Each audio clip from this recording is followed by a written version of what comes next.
Welcome to the Tux Reaper Gaming channel. Please give us a like on this video and hit that subscribe button. Don't forget about the notification bell.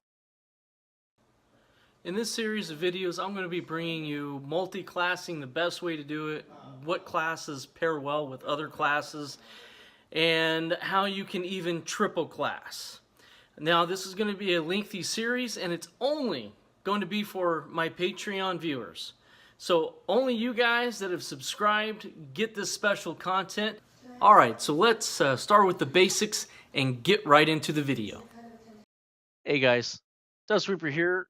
This is part one of a large series that I'm doing about dual classing and multi-classing. We're going to start out with the dual classing. First things first, and that is getting your mind set on really what you want to do with your character. What do you want to accomplish? Are you in it? Are you group lot? Are you wanting a more robust, rounded character, support character? Or are you a soloist and you're wanting just to give yourself that little bit of edge so you can open up a large portion of, blocks and gates and treasure rooms and things of that nature? So once you answer that question, then kind of you can go ahead and continue the video. We're going to really be getting into the mixing of the fundamentals. You need to decide if you're going to pair a melee with a spellcaster, or a specialist with a spellcaster, or a melee with a specialist, even maybe an ionic hero, not so much. I would not recommend messing with the ionic heroes. Dealing with the melee spell and specialists, these are going to be your focus points for your multi-classing and triple classing. You want to pay attention to what the character's needs are.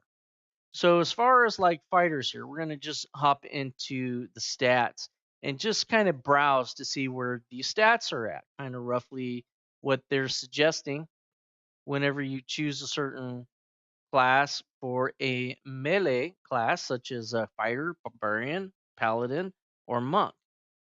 And as you can see, they're pretty much rounded. If I was going to multi-class a paladin, right, the way that I build my paladins is I like to assign my own points.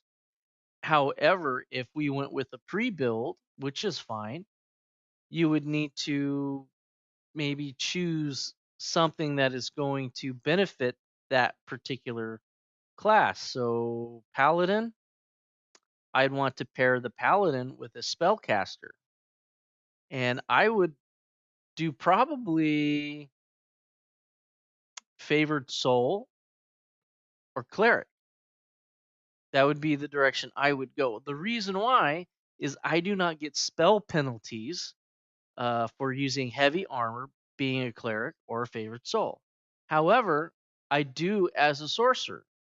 So if I was just taking paladin to beef up my spell points, then it would be okay to take a level or two sorcerer. But you have to remember, if you go to use any of the sorcerer spells, you'll probably need to take off your armor. Otherwise, your spell failure will follow suit.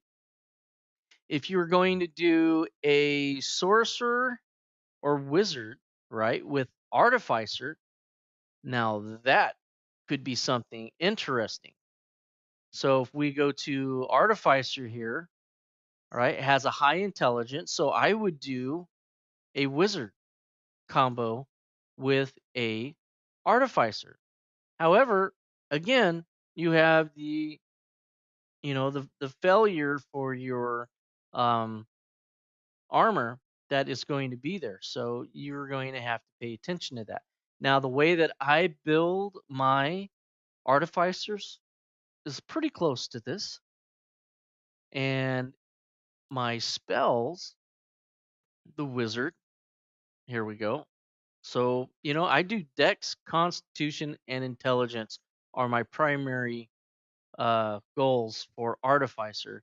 And if I was going to throw in a third class, wonder what that third class would be.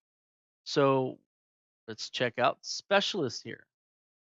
So I'm not sure. Maybe I don't think I would do bard. Rogue might be an okay one to do.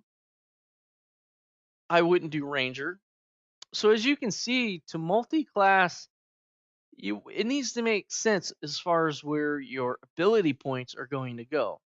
So, with that being said, guys, I want you to think things over, and then I am going to start this series, and we are going to really see how we can encompass and how well each of those characters, mixing them in for dual class, are actually going to work. All right. Thanks for tuning in, and we'll catch you in the next episode.